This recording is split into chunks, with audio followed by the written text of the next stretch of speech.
Hello, everyone. Welcome to another episode of PhD Career Stories. I'm your host, Santoshi Devadas, and today we have a very interesting guest with us, Dr. Priya Rangan. Priya Rangan is an American scientist who now works as a scientific communication specialist in Italy.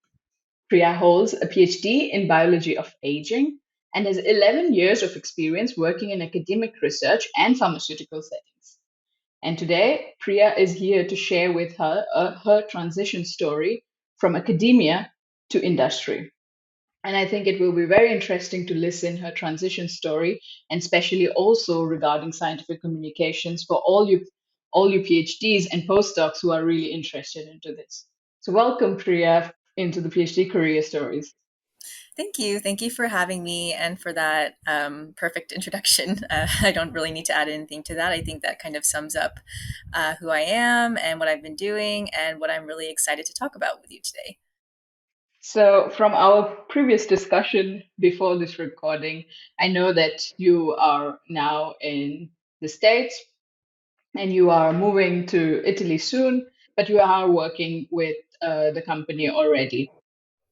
Yes. So I suppose it might help to kind of elaborate on how I ended up in Italy after, being in America and being an American citizen for all this time.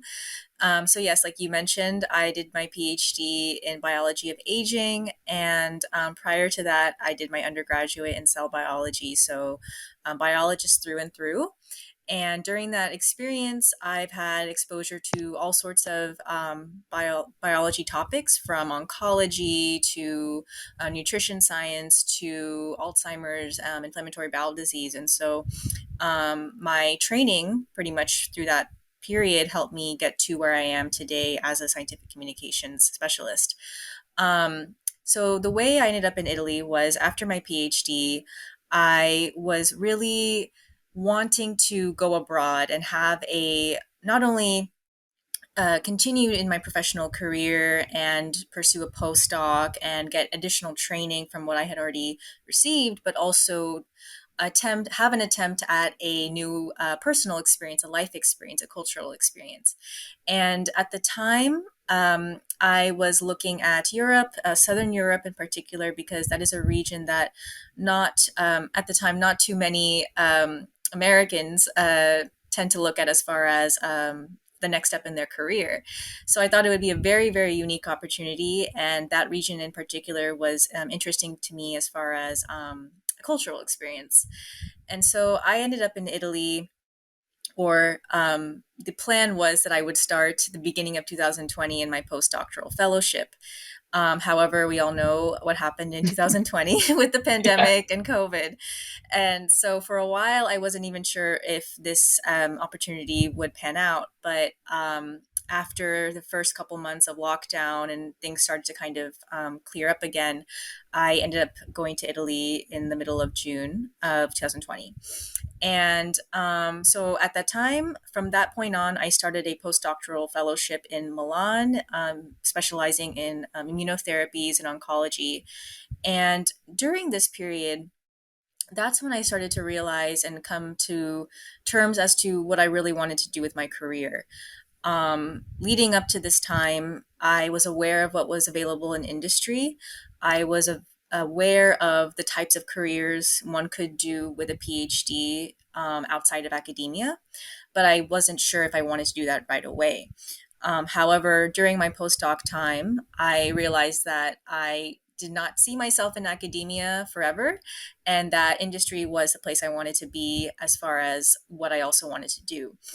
The reason I ended up looking into scientific communications was because I think this whole COVID experience had some kind of influence and impact on everyone. And for me, it was realizing that as scientists, as these very technically trained individuals, we have a great responsibility in being able to effectively communicate what we do in the lab, what we talk about with our colleagues, with people that have very, very basic knowledge of science or are even scared by it. And, I think with how the pandemic was progressing and how it was being handled by the governments globally, I think it's fair to say that being the communication of what was really being done in the lab and what was really being done by medical health professionals was not being translated properly to the public. So I think a lot of what we saw as far as failures and ineffectiveness and being able to quickly manage this crisis was because of this ineffective weak link in being able to communicate science. And so I think that kind of helped push me to quickly transition into industry and not continue with my postdoc. And so at the time, I was looking around both in the US and in Italy. Part of me wanted to stay in Italy for longer because I felt like about 6 months into my postdoc, which was when I was starting to find new jobs, I wasn't really ready to leave what I, intended to want to try to do, at least personally speaking. And so I was able to find a job within industry with a pharmaceutical company based out of Italy that seemed aligned with what I was looking for and what they were looking for. So that was a very, very unique and very, very lucky position that I landed on my part. But that is to say that there are a lot of opportunities rising within scientific communications. It is a very newfound position, newfound kind of a career path to pursue, especially because of what we've seen with COVID.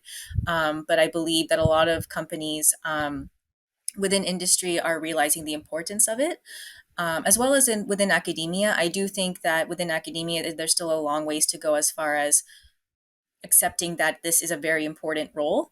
But I think, as far as what I've experienced so far and what I feel like I've learned in my journey to getting here, and what I feel like I've learned and want to share, I think could be helpful as far as trying to figure out what someone would want to find in the future in their job search, as far as scientific communications, scientific affairs, medical affairs, anything in that kind of field. Yeah. Thank you for elaborating on this so nicely, so nicely put. Yeah. But I mean, you have touched upon a lot of different aspects here. And one thing which I would be very interested in knowing, because you also said that, part of you did not want to leave the position that you were in already. Um, was it scary to think Yeah. about this? Yeah. No, it was definitely a very challenging time for me as far as trying to figure out if this was what I wanted to do. Because when I started this postdoctoral fellowship, I was coming from a very good place as far as my PhD. I had just published my first author paper, graduation. I was coming from a place of good self esteem, and during my PhD, I had battled bouts of imposter syndrome and, feeling like, what am I doing here? Am I even smart enough for this? But by the time I finished my PhD, I thought I had conquered that. Um, and so when I did pursue my postdoc, originally the plan was to complete the fellowship within 3 years. Um, Build new collaborations, become an expert in a new field that I had not had experience in as a PhD student. Um, but I think as I was progressing into the fellowship within the first 6 months, I was coming to the realization that what I was being expected to do by my superiors versus what I wanted to do out of this experience wasn't exactly aligning. And I had to at that point I had to realize and figure out for myself if I wanted to compromise and if I wanted to continue in this fellowship and continue in this academia path in hopes that by the end of it I would still achieve what I wanted to achieve, or if it would be better for me to transition and feel better about how I felt at the moment and hope that the early transition would lead to something just as good as what I thought the academia path would bring. I will say that I understand that it is very, very difficult for, I believe, any PhD, or I guess in this case, mostly postdocs, to come to the decision for themselves of should I stay in academia or should I transition to industry? And both have their pros and cons. And I believe that it really depends on what your career goals are, what your personal goals are, what your, you know, overall life goals are. But I agree. I agree with you in the sense that for me, it was definitely a challenging decision. But I think that the world events, personal life events, and all of those things kind of happening at the time that they did really um, signaled to me that I should make this transition now. Yep. I think also, again, you have touched upon a very important thing where you say, academia and industry both have its pros and cons. It's always not that, one is the best and the other is the worst. Yes. It really aligns with you, who you are, what your passion is, what your motivation is, what your goals, and how you see your future. Yes. And obviously, for you, industry worked out to be very nice. A part of our PhD career stories is very special because we like to share the raw story of scientists, what's going behind their mind. So, this is why I'm asking this question, which is you did take this was a challenge and everything has worked out, but did you have a backup plan? What if it didn't work out? Yeah, so I think as far as backup plans go, I had a backup plan initially for if I did not even get the chance to go to Italy for my postdoctoral fellowship, and also a backup plan as far as if um, my wanting to leave academia at the time I did not work out. And I would say that I'm glad that I didn't have to follow those backup plans, but I think having backup plans is always a really great idea. So initially, if I had never gone to Italy for the postdoctoral fellowship, my backup plan would have been to find something in industry, but not necessarily be upset if it wasn't my first choice kind of position. Because, like I said earlier, I was familiar with the roles in industry. And while at the time, I wasn't exactly set on scientific communications or even really knew that something like that existed, I was aware of medical affairs, scientific affairs. And the reason why those roles stood out to me was because during my PhD, in the later years, towards my fourth and fifth year of completion, I had the opportunity to do a lot of scientific writing, both with my paper, but also with presentations and making presentations. And I found that when it came to making presentations and talking about my science in an effective way, I actually really enjoyed it. I loved the challenge of making a presentation that was within a set amount of time and using that time to really create slides and tell a story that captured the audience and also helped them to understand what I was talking about, even if it was talking to people that already had a very technical scientific background as much as I did. At the same time, I was also working with certain organizations that were at the university that I attended, where we would have elementary school girls that were interested in STEM visit our campus, and I was able to volunteer my time to make presentations on what I did as a scientist, but really, really focus on how I explained what a scientist is in a way that 6 to 12-year-old girls would understand what I'm talking about. And so I think all of those kind of events helped me realize that I really do like public speaking. I love writing. I love pretty much all of the skills that are part of what it takes to be a good communicator. At the time, like I said, prior to my postdoctoral fellowship start, I didn't exactly know I could be in scientific communications, but my backup plan at that point would have been to transition into industry and start, even if I had to start at the lower ranks, but find my way to a point where I would be happy in a career that allows me to do some type of communications.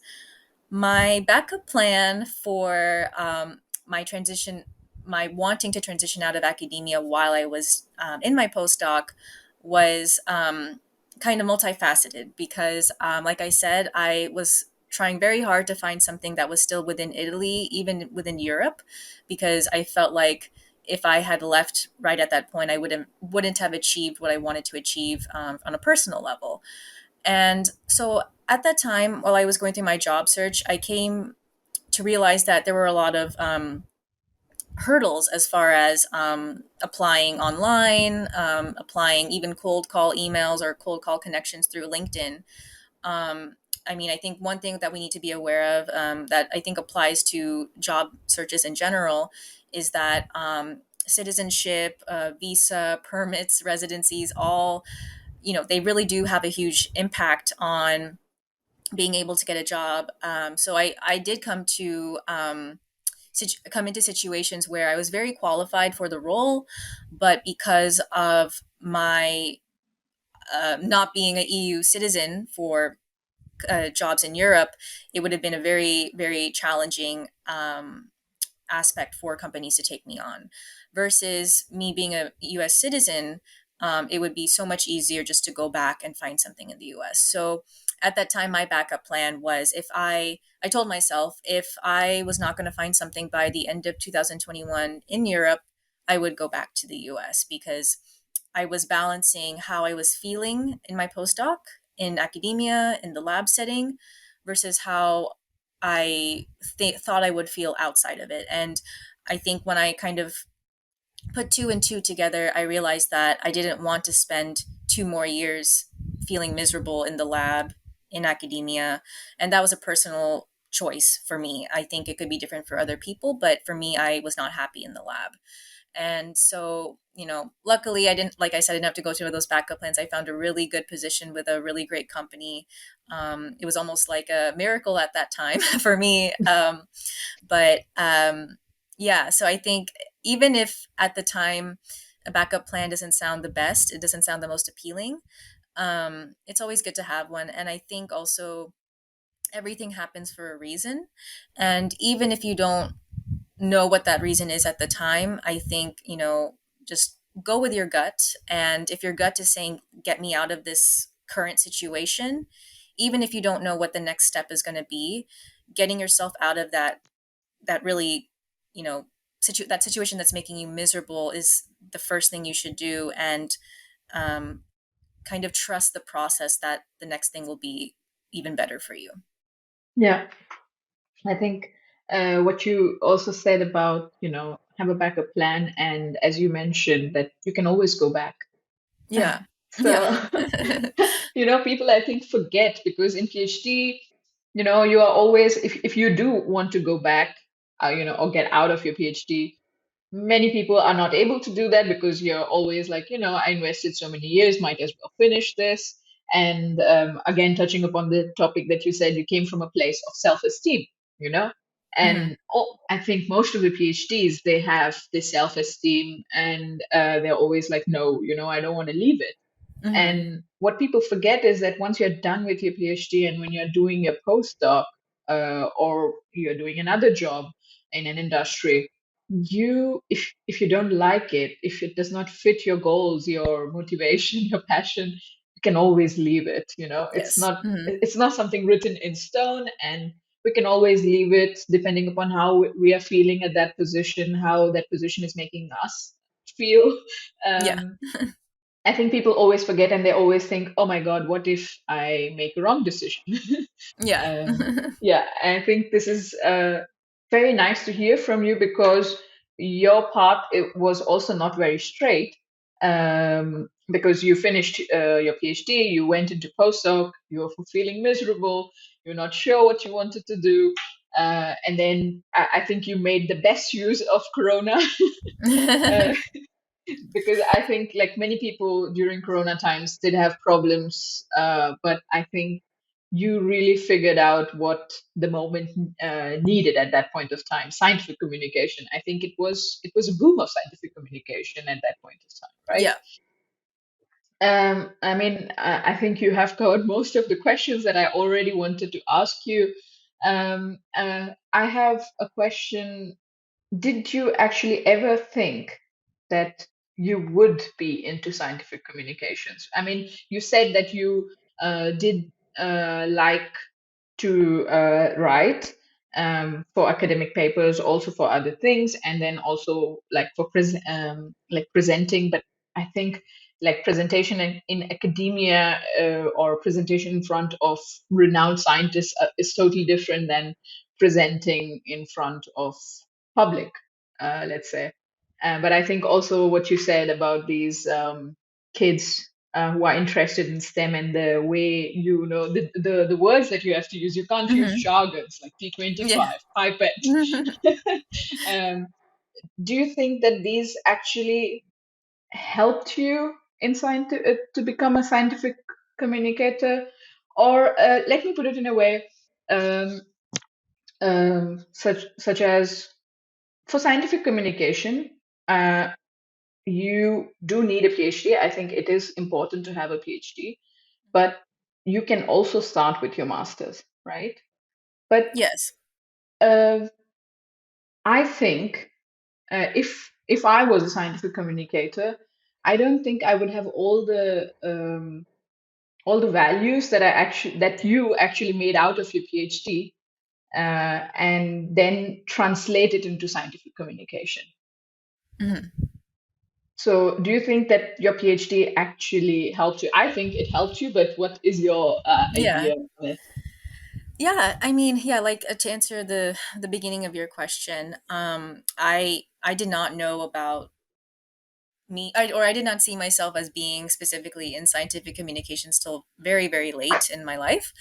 Even when I was doing my undergraduate, I was interested in research, but for a while I was on the MD path, the PhD slash MD path. And I think after a while I settled on doing a PhD, but more out of a passion for nutritional biochemistry and that particular topic, and deciding that for me, I wanted to invest my time in solely dedicating to getting into a PhD program that would allow me to do research in that type of field. And so when I started my PhD, I honestly was very initially excited about living on my own, living in Los Angeles for the first time, and really just kind of having that experience of being a graduate student. And so at the time I was very open to what was out there and very, very much focused on just going to classes and doing the rotations and not really thinking about careers after. But once I started getting into my PhD and things started to get more routine, I was very curious about what careers were available outside of academia. I'm sure a lot of PhD students and postdocs have kind of dealt with the puzzling kind of issue of academia versus industry, in the sense that a lot of professors and people in academia look down on industry, and they see it as a for-profit, money-making kind of sellout. If you sell out, if you leave academia and go to industry.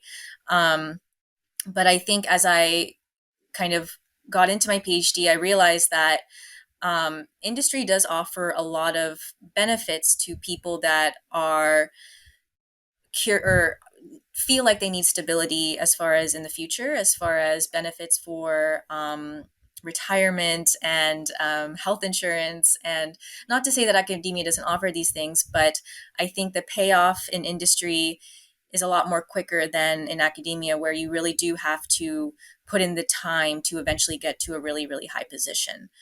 Um, and so when I was in my later years in my PhD, I had the opportunity to go to conferences that involved career networking, networking with people already in industry. So I was able to meet people who were research scientists. So they were in industry, but they were working at the bench. There were researchers that transitioned into clinical research. And so they were working a lot with translational research and coming up with protocols and managing clinical trials. I met with people in scientific affairs and medical affairs, and particularly roles like liaison roles, communication managing roles. And like I said earlier, those roles appeal to me a lot because of the idea that you weren't working necessarily at the bench, but you were still talking about research and still using the knowledge that you gained from your PhD or your postgraduate education to make a difference, and still working with talking to doctors and key opinion leaders and researchers in the field that you're interested in. And so for me, I so towards the end of my PhD, like I said, I wasn't completely sure that I was going to be in scientific communications or in going down that path, because I was still a little bit hopeful, especially because, like I said, when I finished my PhD, I was in a very, very good position as far as my self esteem and where I saw myself. So, in a way, I saw if I did this postdoc and if it worked out really well, maybe I could be a professor, maybe I could stay in academia and be a leader of my own lab or be a leader within academia and change it from within. Um, and so, like I said, that obviously didn't happen, but I do believe that scientific communications is a field that is going to change a lot of things within academia and within industry, and also bridging what we are doing in those two sectors and making it make sense to people who are completely outside of it, the general public, which I think is actually the most important of it all, because we are doing all of these things to help the world. I mean, at the end of the day, in the big picture. Um, yeah, so I would say, I think that while I didn't know about what exactly I wanted to do throughout my journey, I would say that all of the things that I did during my PhD and even in my postdoc built up to helping me come to that decision. Yeah. This reminds me of a quote from Steve Jobs, which I really practice, is about connecting the dots by looking backwards. You never know what is going to actually help you because you're like, Yeah. "Oh, I don't know why I'm doing this, but then Yeah. you are always like, oh yes, it's actually helpful now. Yeah. So I mean, I think also because you said that you were you were enrolled in a PhD program, and I think like the program also helps you a lot for earning these extra skills or bonus Hmm. points, let's say. Hmm. Um, and on along the same lines, then I would like to ask you, what would you think? What was the most important skill that you learned during your PhD that actually you can use for your work now? Right. Yeah, so this was a skill that I actually personally wanted to develop based on what I had seen in my PhD training and going to conferences and things like that.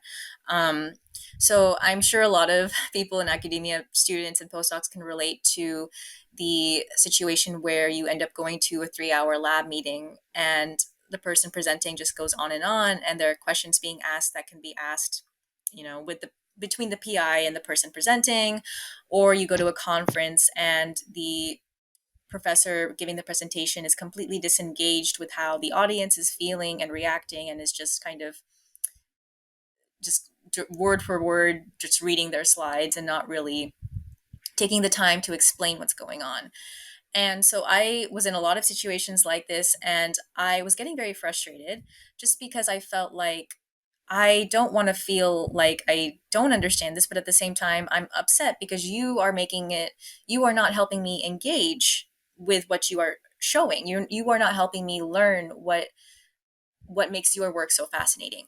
So I took it upon myself to, whenever I had the opportunity to make a presentation, whenever I had lab meetings within my own lab, to make sure that whenever I presented something, it was in a particular order, it fit within a time limit, whether it was given to me or self imposed.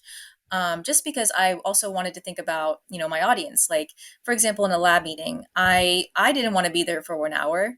I don't think anyone else wanted to be there for 1 hour. So let's see if I could make this, you know, fit within half an hour and make sure I get my point across and present what I need to present, have a little Q&A, and make everybody happy. Same thing with seminars and presentations at conferences. There was one particular conference I attended within my department where we were all specifically told that we had 15 minutes to make a presentation on our research at that point. And I remember everyone kept going over time. And when it was my turn, I hit 15 minutes right on the dot. And even the moderator was shocked just because no one was hitting the time.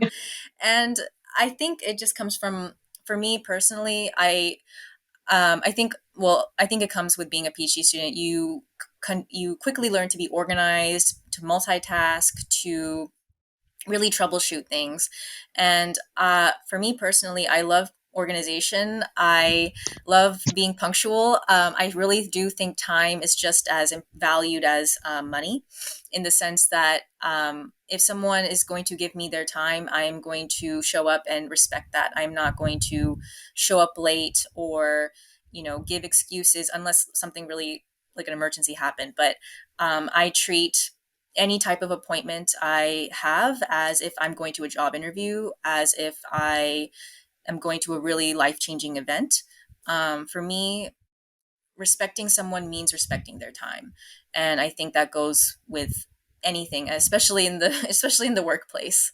So I would say the best skill that I was able to develop, and also really, I think it was important for me to work on, was this idea of effectively communicating things within a specific amount of time and respecting other people's time and my own time as well.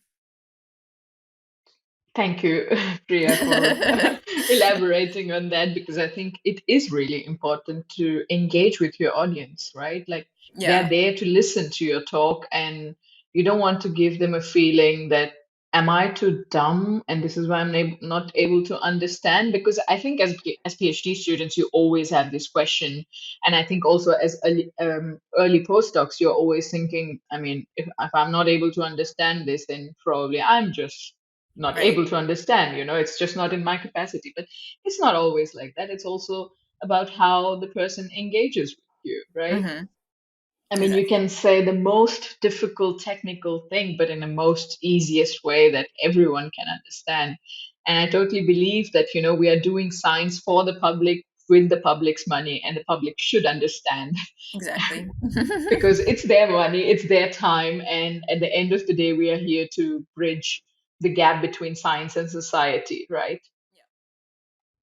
Yeah. I would like to ask the same question, but slight change, which is, what is the most important skill that you have learned during your PhD that you can use for your life now?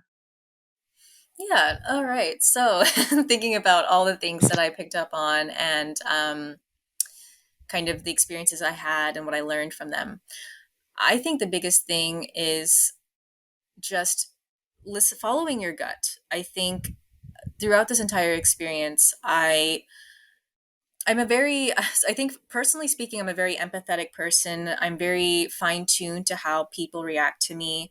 Um, so if I'm in a situation and I'm talking to someone one on one, I'm always paying attention to where their eyes are looking and their body language. And if I see that they're distracted at what I'm saying, I quickly kind of try to change how I'm talking or what I'm talking about, because I'm very perceptive to that. I think a lot of scientists that tend to be very introverted or very empathetic and very find tuned with how they react to people are like that. And so I think being already like that, and then also going through the PhD and the PhD journey, I think the biggest thing that I've taken from that and have applied to my life is kind of going back to time, valuing my time, listening to my gut, and prioritizing my happiness over anything else. So I think a lot of times, like I think you mentioned earlier, when we're in our PhD or we're doing something that has this commitment, we think that even if we're miserable or we're not having, or if it's not providing us with this kind of, I guess, like, if it's making us feel depressed, or if it's making us feel anxious, if it's making us feel chronically negative, then we still can't get out of it because we've committed to it, but we have to see it through. Um, it really depends on the person, and it really is a case by case situation, because in some situations it's best to just get out and go on and find something different. In some situations, it could help to just kind of buckle down and just get through it. Um, I think just speaking on that, there was a time in my PhD where I actually was debating if I should continue or if I should master out. And that was actually right before my first author paper was published, because at the time I was not really sure if I could handle, dealing with reviewer comments and also kind of seeing if I really wanted to continue doing this, because I was also kind of going through personal issues with my mental health at the time that were popping up again. For in my situation, I was able to see it through. But then there may be a situation where someone just cannot handle it. And I think the pandemic has really kind of pushed people's limits as far as their mental health and what they can handle. And I personally know a lot of incoming PhD or early year PhD students who decided to master out or who decided to just leave the program.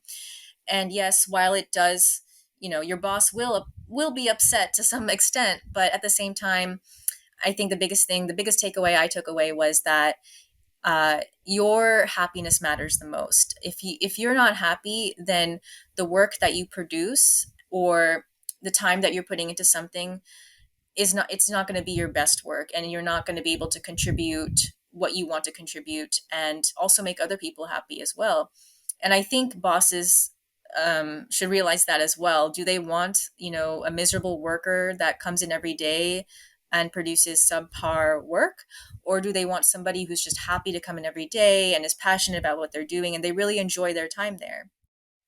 And so, yeah, going back to what I learned and what I took away the most was just following my gut and really taking the time to prioritize my happiness. And yeah, taking this into life as well, because now, when it comes to interacting with people again, I mean, in a professional setting, it's different. Sometimes you have to talk to people you don't want to talk to.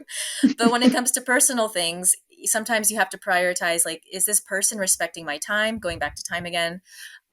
Is this person somebody I want to be around? Are they making me feel good about myself just as much as I'm trying to make them feel good about themselves? Or are they coming in with this negative attitude? Are they coming late to meet me? Are they not prioritizing me as much as I am them? And if not, then it's best to just cut ties. It's best to not try and push at something that's not working. Um, so I think not a lot of people think about this, but when you do something like a PhD or postgraduate education, you really do work on those people skills and those social interactions and understanding and figuring out how that works and how to make it work for you. Yeah, yes, you may be at the bench and be working on experiments by yourself a lot of the time, but at the same time, you do end up in situations where you have to work with people and interact with different personalities and learn from that and and learn from that and make that help you make that a better version of yourself. I think it's so, like, people start thinking that it's so trivial that someone says, I learned how to prioritize happiness. Hmm. But it is not trivial. It is very difficult to do that. It Yeah. takes a big courage that you have to, it's like, yeah, okay, I'm not feeling good here. Should I quit and start with something else where I'm happy with, Yeah.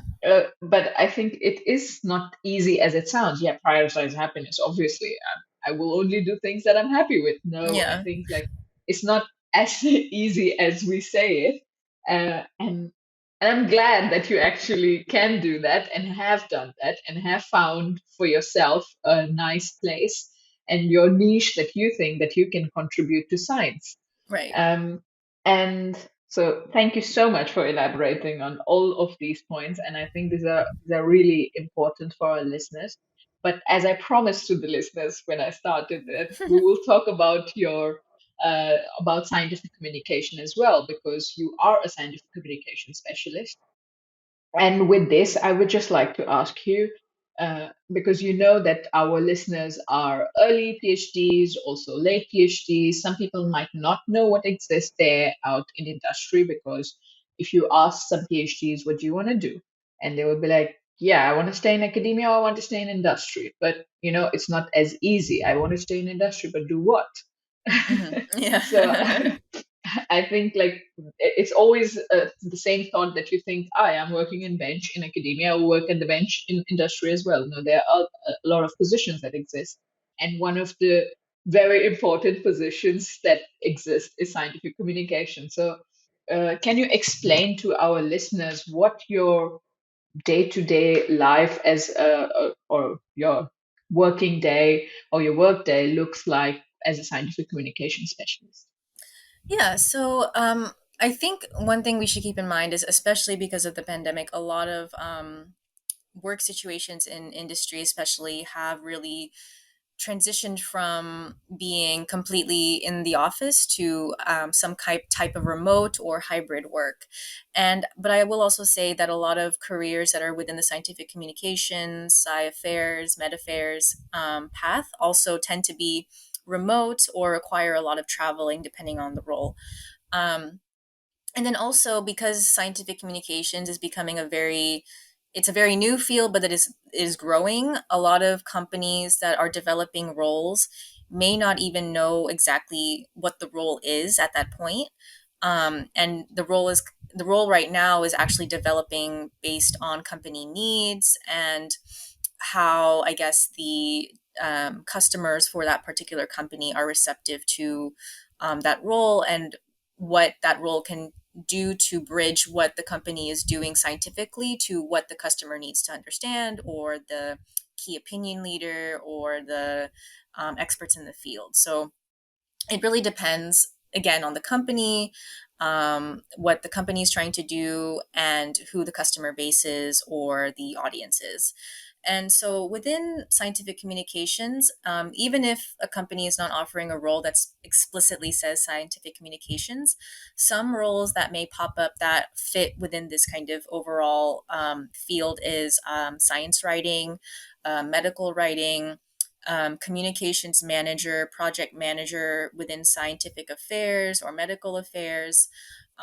There are a lot of people that end up transitioning into clinical research managers or clinical research project management. And working in clinical research is a very intriguing aspect for industry, or people hiring within industry that are trying to fulfill these sci affair, medical affair roles, because a lot of pharma has to do with clinical trials, clinical research. So they really like it when people have that kind of experience, or at least experience within the industry, even if you're not explicitly working on a clinical trial.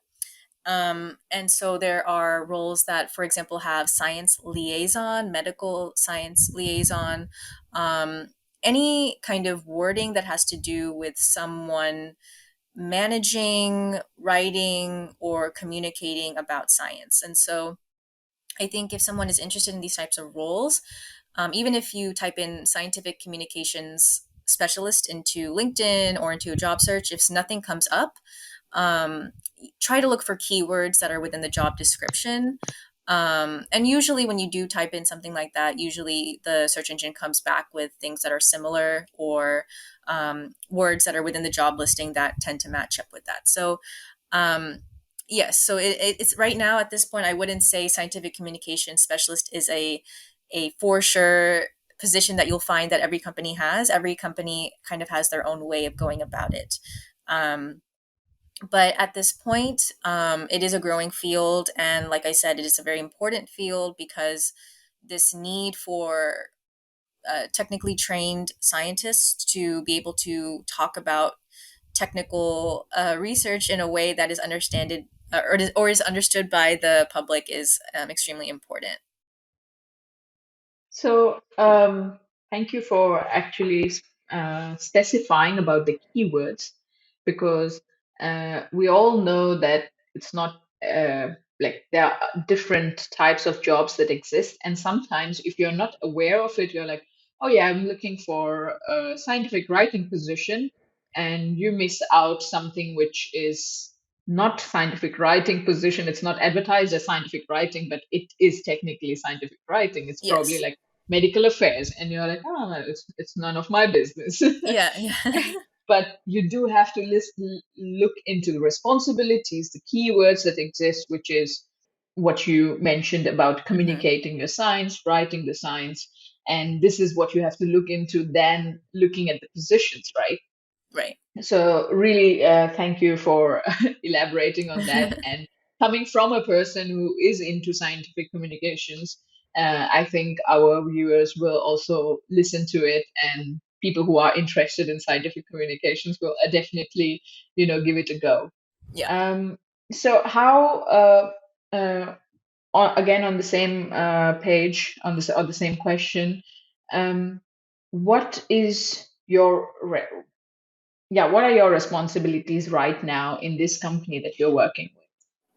Yes. So, yes. So at the moment, it's like my role, like my situation is very unique in the sense that when I was looking for jobs, this company that I joined ended up creating a role that they were trying to. They didn't have a name for it at the time, but what they were looking for aligned with what I was looking for as a scientific communication specialist or someone wanting to work in that field.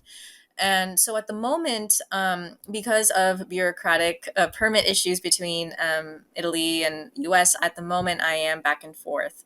But my role ends up um, being suitable for something that is able to, where I'm able to work remotely.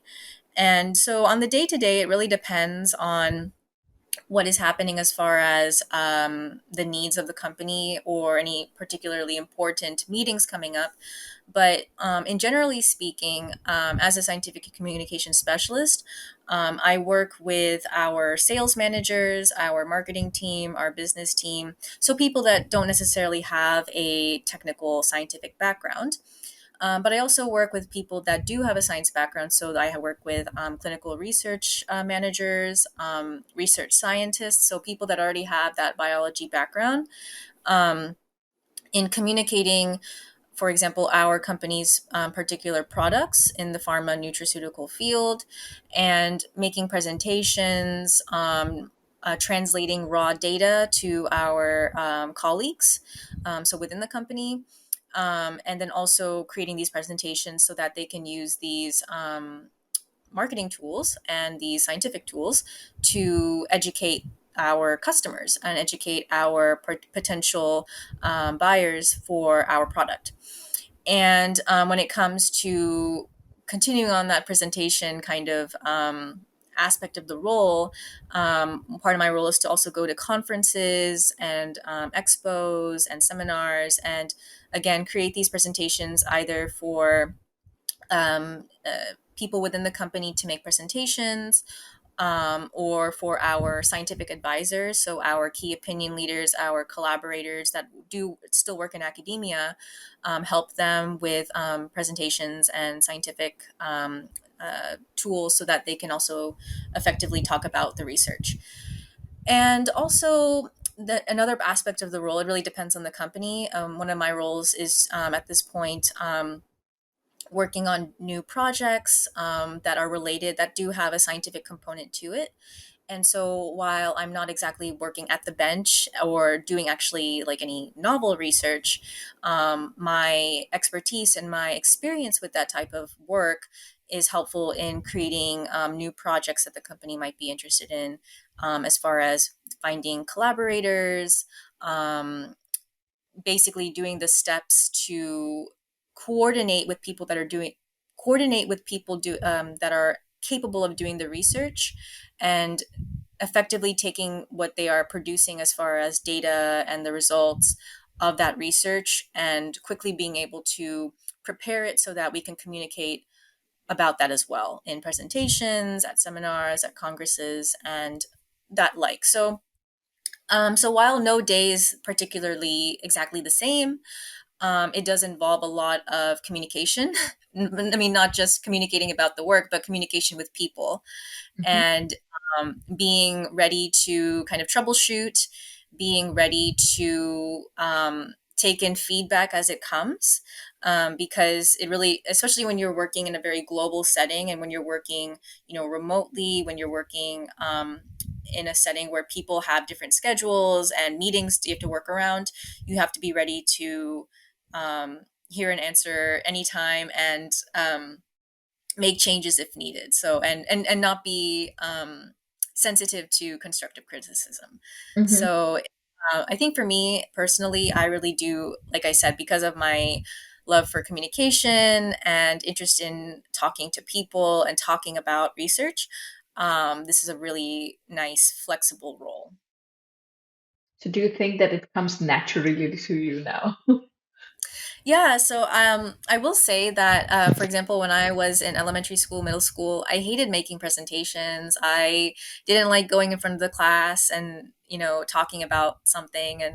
But I think over time, it I think it ended up being fun because it ended up coming to me naturally once I kind of hit the aspects of what makes a good presentation. So, engaging your audience, knowing what you're telling is like a story, like setting it up like a story, how to have eye contact, your body language. Um, I think once I kind of understood how to piece together what makes a good presentation, it came a little bit easier. And then it eventually became fun. I will say that I still do get nervous when I do have to make presentations, but it's gotten to a point where I see it as something enjoyable. So, Hmm. Yeah. yeah. You're nervous because you care about it, right? Right. Yeah. Yeah. Yeah. So, did you actually, and because you said that, you know, it was not a natural thing that came to you, like from your elementary school, you were not, Mhm. you were not like you were the best in presentation or something. Did you actually end up taking some courses, or did you actually end up working on it when you realized that, this is something that you like? Yeah. So I think what happened was I think just growing up, like when it came to school, when it came to just anything like doing good in school or doing well in school. My parents always used to tell me, double check your work, practice, especially when it came to presentations, practice a couple times. And so I think from a young age, I was kind of, and it was ingrained in me to, keep practicing presentations before the presentation day.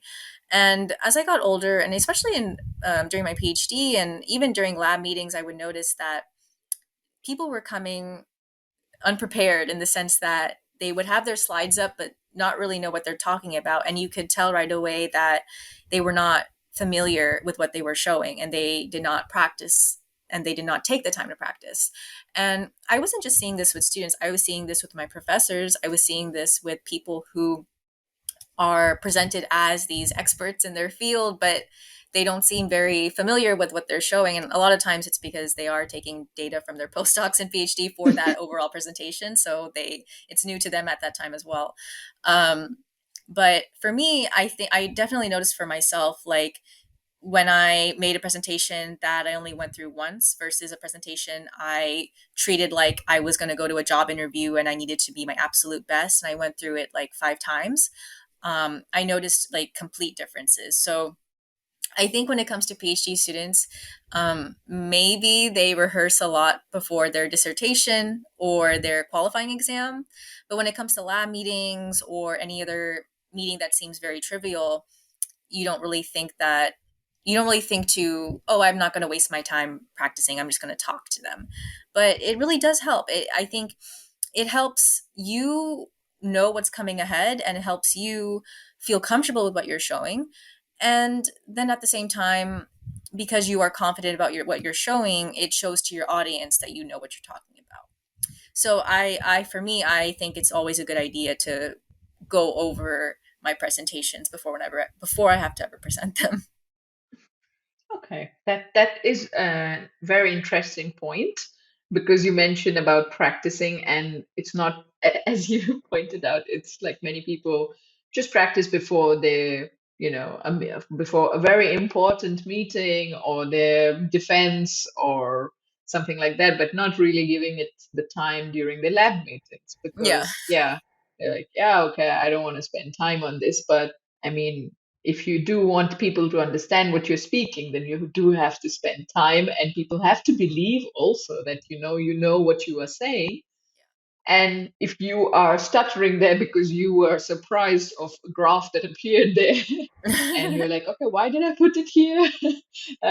Yeah, I think it's also not, again, coming back to the same point, also not respecting people who are there in the presentation to listen to you.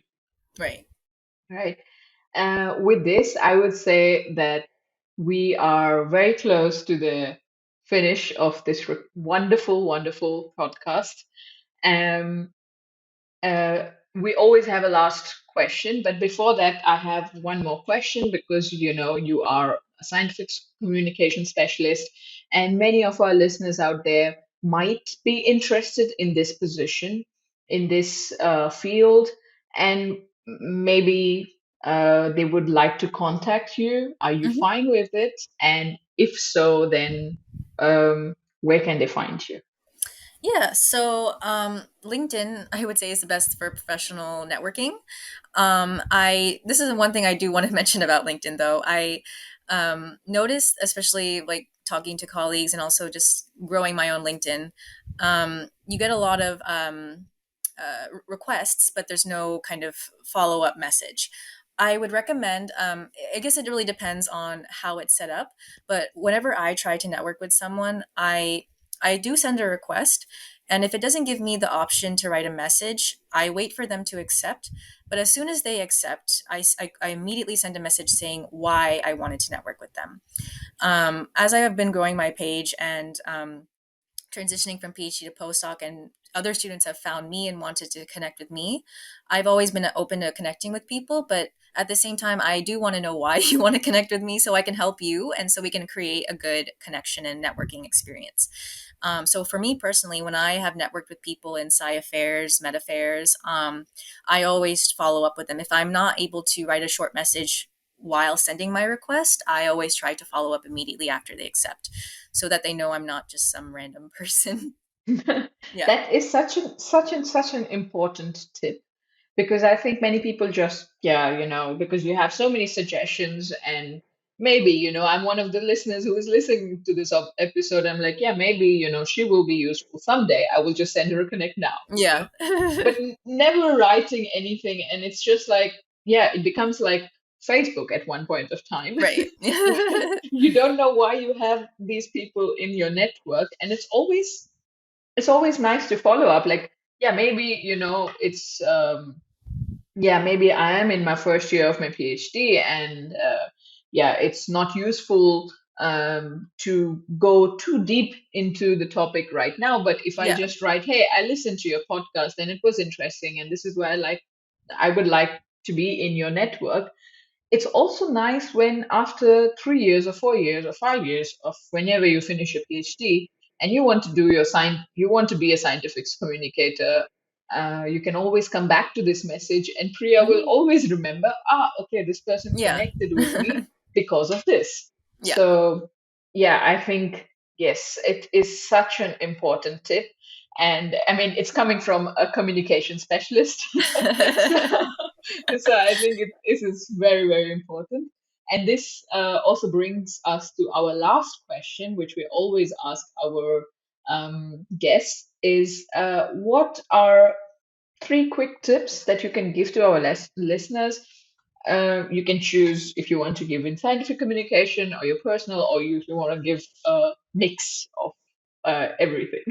Yeah, yeah. All right. So, if we're talking about LinkedIn and trying to kind of prepare yourself for that job search, I would say definitely set your LinkedIn up as if you're as like as your resume. I think at least in my recent job search, a lot more and more people are at least, if not analyzing your LinkedIn page, just taking a brief look just to see who you are. Um, I'm not a big fan of social media. I'm not on Facebook or Instagram or TikTok. So Same LinkedIn here. is, yeah. So LinkedIn is the only one that I really use because it does have that professional kind of reputation. Um, so I would say number one, at least a quick tip for that. If you're ready to look for a new job or in that job search, definitely have some profiles set up. Um, as far as a quick tip number two, I think this goes back to the LinkedIn and networking.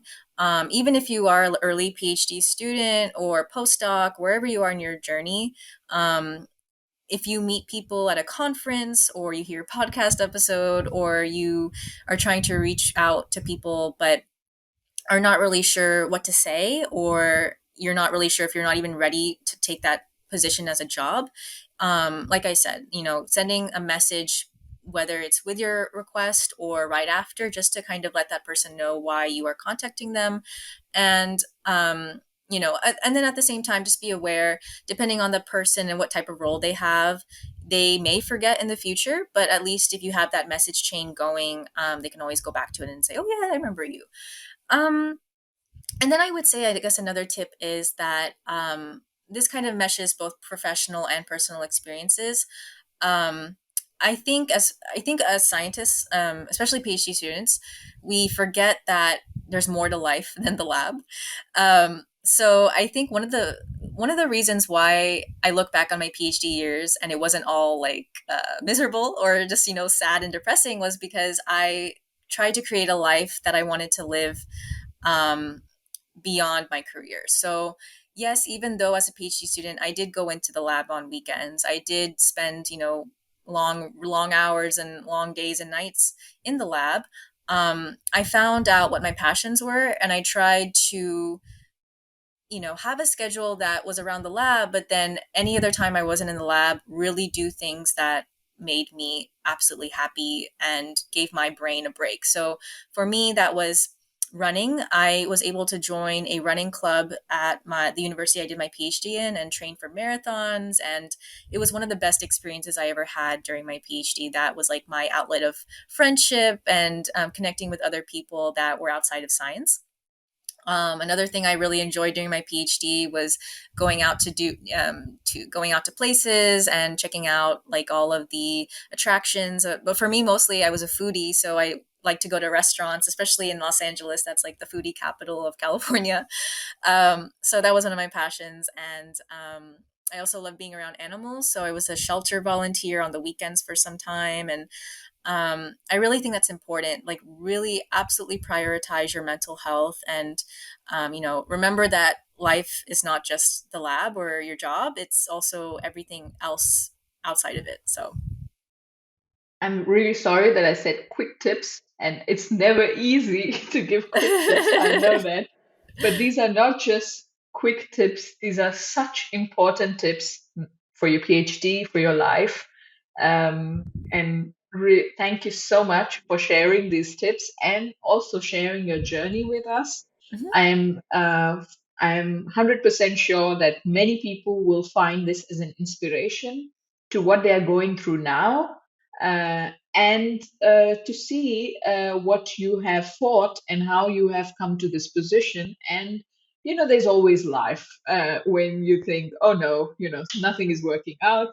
Um, and yes, also thank you so much to share with for sharing with our listeners about scientific communication and tips and tricks also in this about how to look for jobs and quick tips for LinkedIn as well, which I really think is very important.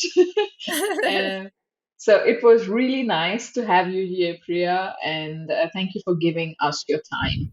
No, thank you so much for having me. I really do hope this helps. And again, like, if anyone is listening to this and wants to reach out, I'm more than happy to talk to you and network with you and help you out any way I can.